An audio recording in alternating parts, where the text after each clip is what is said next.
Before the headlines started screaming, before the commentators started typing, before Washington admitted anything publicly, there was a moment back in September that most people missed.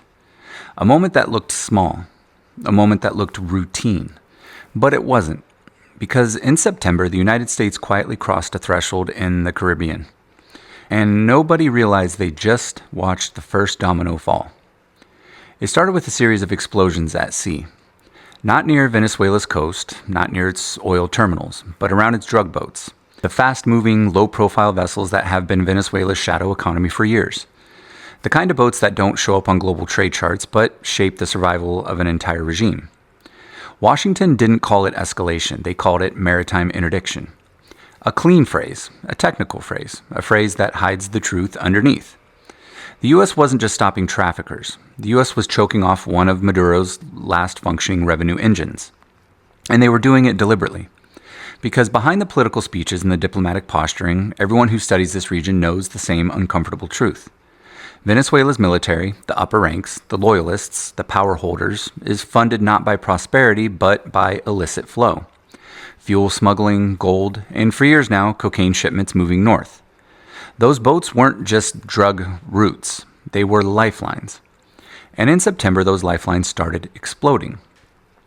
The pattern was unmistakable. More seizures, more interdictions, more direct engagements at sea. Faster tempo, wider net.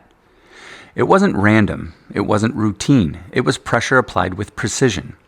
And the timing was perfect because Venezuela was already cracking internally. Inside the country, inflation wasn't just high, it was catastrophic. Oil production wasn't just unstable, it was collapsing. Foreign companies weren't just cautious, they were leaving. The wells that once defined Venezuela's power are now rusted, leaking, or shut down entirely. The pipelines are failing, refineries are limping, and the sanctions, the new ones, the renewed ones, tightened again around a regime that never rebuilt the economy after destroying it. So when the U.S. started sinking narco-boats in September, it wasn't about blocking a shipment. It was about tightening a noose. It was about signaling, we're done pretending your shadow economy doesn't exist. And that's when the regional dynamics quietly shifted. Because once you start targeting the economic arteries of a regime, especially a regime already drowning, you're not dealing with law enforcement anymore. You're dealing with strategy. Narco boats aren't just transportation. They're payroll, loyalty structures, informal budgets. They're how dangerous men stay loyal to fragile government. Cut the money and you destabilize the security forces. Destabilize the security forces and you destabilize the regime. And in September, the U.S. made the first cut. But here's where people misunderstand what came next. The September interdictions were not the crisis. They were the prelude. Because when you disrupt a regime's shadow revenue, you back it into a corner. And cornered regimes don't reform, they react. Venezuela's government began ramping up rhetoric, accusing Washington of aggression, claiming sovereignty violations, insisting the U.S. was provoking a conflict. But behind the microphones, something else was happening. Their resources were shrinking. Oil exports down again. Refinery output falling. Government revenues shrinking fast enough that even state media couldn't hide it anymore. This is a regime trying to appear strong while its foundation erodes beneath it. So when the U.S. announced new sanctions, deeper financial restrictions, targeting more state-connected companies, it wasn't an isolated policy shift. It was the continuation of the September pressure campaign. First, you hit the illicit revenue stream, then you tighten the legal one. That combination is the kind of pressure that forces a government to choose reform, retrench, or lash out. Maduro chose the third one. Economic pain inside the country is so severe that civilians are fleeing again. Oil workers are leaving fields abandoned. Government salaries are barely surviving inflation. And anyone who understands geopolitics knows what happens when an authoritarian system begins to lose internal control. They turn outward. They look for an enemy. They look for distraction. They look for confrontation that keeps the domestic population focused on something, anything other than the collapse at home. That's why the September interdictions were not an isolated moment. They were a fuse that connected directly to what just happened this week. For the first time ever, the United States confirming a strike inside Venezuela on land. Not at sea, not against traffickers, not by accident. On Venezuelan soil. But to understand why that strike happened, you have to go back to the beginning, to the drug boats, to the sanctions, to the quiet tightening of pressure that Washington applied step by step. Because none of this, not the rhetoric, not the accusations, not the escalation, makes sense unless you understand the economic desperation beneath it. People think this is about ideology or diplomacy or some sudden shift in Washington's mood. It's not. This is about a regime running out of money, running out of stability, running out of time, and beginning to act like it. The September explosions were the first clue. The December strike is the second. The pattern is visible now. The escalation is real now. And if history tells us anything, it's that the most dangerous governments are not the ones that feel powerful, but the ones that feel cornered. And Venezuela is cornered. When December arrived, most of the world wasn't paying attention to Venezuela. They were watching Gaza, the Red Sea, they were watching Ukraine. Their attention was scattered across a dozen global fires. But the people who track the Western Hemisphere, the analysts, the intelligence officers, the people who've quietly watching the Caribbean corridor, knew something was coming. They just didn't know when. And then it happened. For the first time, the U.S. confirmed a strike inside Venezuela. Not in its waters, not on the open ocean, not during a chase, on Venezuelan soil. Washington's official explanation was clinical, almost sterile. Counter-narcotics operation, precision engagement, targeted strike on traffickers. But the location, the timing, the strategic context, none of that fits a simple drug bust. Because the U.S. doesn't cross a sovereign border lightly, not in that region, not in that climate, not with that leadership. And certainly not if they think just one more interdiction. This wasn't routine. This wasn't accidental. This was deliberate. To understand why the U.S. escalated from blowing up narco-boats in September to striking land targets in Venezuela in December, you have to look at the pressure stack that was building beneath the surface. By late November, three things were true. Venezuela's economy was collapsing faster than anyone expected. Oil output, still the backbone of the state, had slipped again, hovering near 750,000 barrels per day, a fraction of the 3.2 million barrels they produced 2 decades ago. Production was falling not because of sanctions alone, but because the infrastructure is broken. Wells are failing, refineries are offline, corruption drains every repair budget. Number 2, sanctions tightened again. The easing that began earlier in the year was reversed. The Treasury Department reinstated restrictions that cut off the cash lifelines Maduro had been counting on. Foreign investors stepped back. Oil traders paused deals. The regime felt the squeeze immediately. 3, the drug corridor became even more important to the regime loyalists. When legal money dries up, illicit money fills the gap. And the Venezuelan military elite, the people who Maduro relies on to stay in power, depend on that illicit flow. So when the U.S. started sinking drug boats in September, it wasn't just symbolic, it was personal. But December changed the calculus entirely. Because when traffickers adapt, they always do, they shift inland. They consolidate, they coordinate, they rebuild. And Washington knew exactly where that rebuilding was happening. The December strike wasn't random. It hit a location known for staging operations connected to state-tolerated trafficking networks, groups who operate with the tacit blessing of the Venezuelan military, because those groups fund the military's loyalty. When the U.S. hit that target, they weren't just striking traffickers. They were striking the cash flow of the regime itself. And that's why Caracas erupted. Maduro didn't react like a man watching a routine drug interdiction. He reacted like a man who felt something deeper, something more threatening was underway. He called it aggression, violation, terrorism. He invoked sovereignty, colonialism, and even hinted that this was part of a larger American plot. That intensity wasn't about drugs. It was about survival. Because if Washington is now willing to hit targets inside Venezuela, it signals something unspoken but unmistakable. The United States is expanding the boundaries of engagement. And here's where the oil angle slips into quiet view. Subtly, but undeniable. Everyone thinks Venezuelan oil industry is dead. It's not. It's damaged, but not dead. Even at low output, Venezuelan oil is geopolitically important because it influences supply during global stress. And the U.S., especially after the Red Sea disruptions and the strain on the shipping lanes, cannot afford another unpredictable energy shock. But here's the paradox. Maduro cannot fix the oil sector without foreign investment. Foreign investors will not commit while trafficking networks operate openly. And the U.S. will not tolerate those networks if Venezuela keeps using them to bypass sanctions. So you end up with a triangular pressure cooker. The US wants stability, Maduro wants his money, and the region wants security. But the drug networks underpin all three of these. This is why the September interdictions matter. This is why the December strike matters. This is why the moment is larger than a single engagement on the ground. It's economic pressure, it's regional leverage, it's signaling, and it's preparation. And here's the part most analysts won't say out loud. The December strike wasn't just about drugs. It was a demonstration of reach. A reminder that even while the U.S. Navy is tied up in the Red Sea and American attention is stretched thin across multiple theaters, Washington can still hit whatever it needs to hit in its own hemisphere without hesitation. There's another layer too. Colombia, Brazil, Guyana, they're all watching. Locked in a border dispute with Venezuela is watching very closely. This is Guyana. Because when the U.S. demonstrates its will and to take kinetic action against trafficking node inside Venezuelan territory, it changes the entire geometry of deterrence in the region. Brazil's military has quietly increased surveillance flights. Colombia has been updating its intelligence sharing channels. Guyana has accelerated joint exercises with the U.S.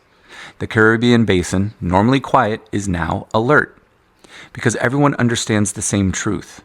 When a regime is under economic siege and international pressure, when its illicit revenue is shrinking, when sanctions increase, when oil production stumbles, when inflation suffocates the population, the risk isn't that the regime collapses.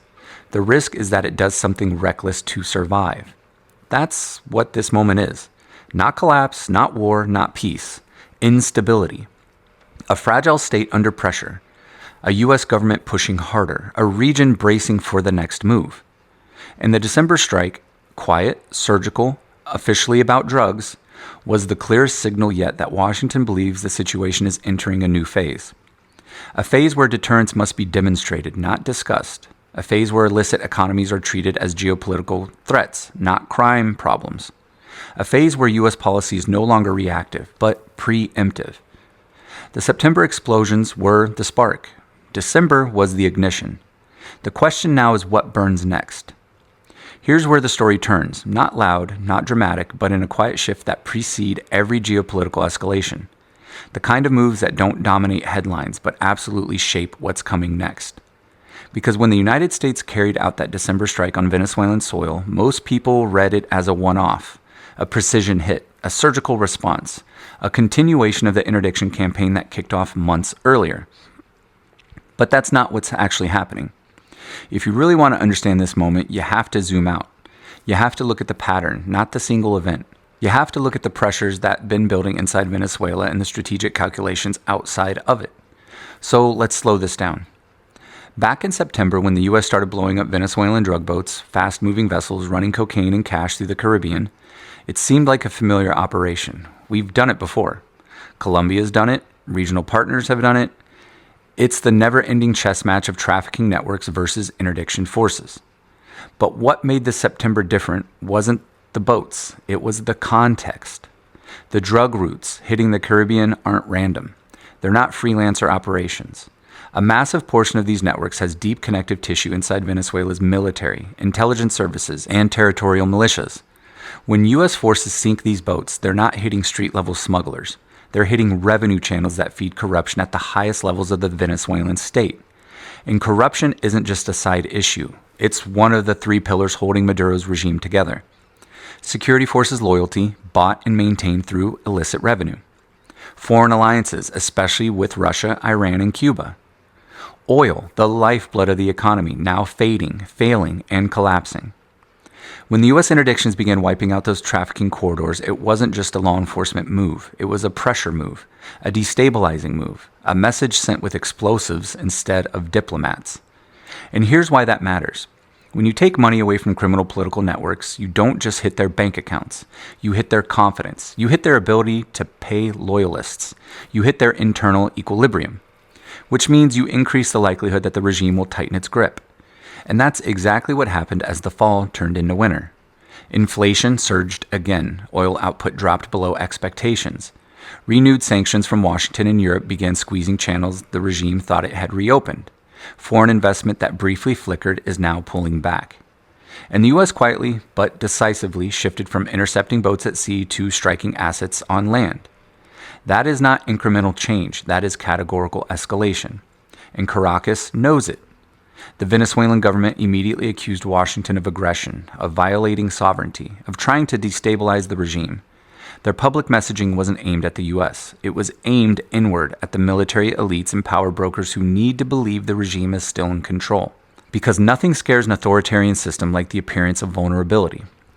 And this December strike exposed something. The U.S. is now willing to act inside Venezuela when it believes the target is tied to destabilization or illicit networks. That changes the landscape strategically, instantaneously. But here's where it gets dangerous. Every regime under pressure looks outward. Every regime losing internal control creates external narratives. Every regime facing declining oil output faces a choice, reform or harden. And we've seen Venezuela's choice for a decade straight. They harden. Let's talk about oil because this part is critical. Venezuela holds the largest proven oil reserves on Earth. Not second place, not top 3, number 1. But the industry is decimated. Mismanagement, lack of maintenance, corruption, sanctions, all of this has created a system that's producing a fraction of what it once did. Wells are collapsing, refineries breaking down, workers unpaid, infrastructure eroding. When oil fails in a petrostate, everything fails. A failing oil sector means fewer dollars coming in, shrinking government budgets, unpaid military units, angrier civilian populations, more reliance on illicit funds, more desperation from the top, which pushes the regime deeper into trafficking networks, deeper into gold extraction mafias, deeper into foreign alliances that offer protection instead of accountability. So when the U.S. knocks out drug boats in September, that's a warning shot. When it strikes targets on land in December, that's the second warning shot. The next one, if there is a next one, won't be about interdiction. It'll be about containment. But again, let's stay disciplined. This is not about predicting war. This is about reading pressure. And right now, Venezuela is under more pressure than at any point since the 2019 political crisis, when half the hemisphere recognized Juan Guaido as the legitimate president. The difference? Back then, oil still flowed. Now it doesn't. Back then, Russia had the bandwidth to support Maduro. Now it doesn't. Back then, the U.S. was not striking inside the country. Now it is. This is why the December strike matters, not because of what was hit, but because of what the strike represents. Washington is no longer operating only outside the borders. The perimeter has moved inward. But we need to be honest, the U.S. isn't acting in a vacuum. Every time the U.S. escalates in the Western Hemisphere, other actors respond quietly, strategically, patiently. Iran looks for opportunities to increase influence through oil, mining, and paramilitary cooperation. Russia looks for ways to tie down U.S. attention while fighting in Ukraine. China recalibrates its loans and investments, deciding whether Venezuela remains worth the trouble. Cuba tightens its advisory roles within Venezuelan intelligence. These aren't hypothetical. These are documented relationships. So when the U.S. strikes inside Venezuela, every one of those countries reevaluates their posture. Not because they intend to go to war, they don't, but because the balance of leverage has changed. And then there's the geography. Venezuela borders Colombia, Guyana, and Brazil, 3 countries with 3 very different trajectories. Colombia continues to battle internal militant networks and trafficking routes tied to Venezuela. Guyana is experiencing an oil boom that Caracas has openly challenged with territorial claims. Brazil is watching quietly, publicly, neutral, privately concerned. If instability grows, the region feels it. If Venezuela fractures, migration spikes. If the regime lashes out, border tensions flare. The United States knows this. That's why it's acting now, early, quietly, surgically, rather than waiting for a collapse that forces a much larger response. That is what analysts mean when they say left of boom. You act before the explosion. You shape the conditions before the crisis. You intervene before the dominoes fall. And right now we're watching the early stages of that play out. But let's bring this back to the center. The December strike didn't end anything. It began the next chapter. Because once a great power crosses a sovereign border to enforce security interests, even with limited force, the logic shifts. The rules shift. The stakes shift. And everything that comes after must be read through a different lens. When you strip away the headlines, the statements, the diplomatic noise, and the outrage, you're left with one truth. Venezuela is standing at a hinge moment, and so is the United States. Not because either nation wants confrontation, but because both are being pulled into it by circumstances larger than politics. A regime under pressure behaves in predictable ways. A superpower enforcing stability behaves in predictable ways. And history always asks the same question: who adjusts first? Right now, neither side is adjusting. Maduro is tightening. Washington is testing. The region is watching. And the world is learning, once again, that instability doesn't need headlines to grow. It grows quietly, under the surface, until one event forces everyone to admit that it was happening all along. That December strike wasn't a finale.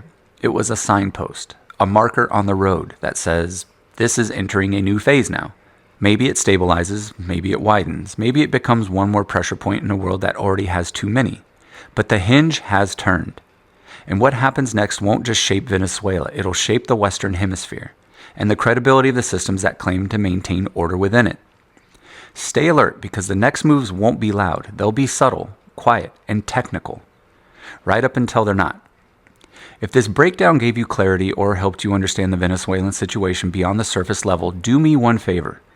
Hit like. It tells YouTube this long-form analysis matters. Drop a comment down below. I read every single one, and your perspective shapes the next deep dive. Subscribe. This story is evolving fast, and the next chapter is already forming. For rapid-fire updates, I can't fit into the long form, follow me over on TikTok, the Watchman 98. That's daily intel, no fluff, no filler. And for the extended conversations, the mindset, the geopolitical frameworks, the full picture, check out my Watchman 98 podcast on Spotify. Long form, uninterrupted, built for people who think.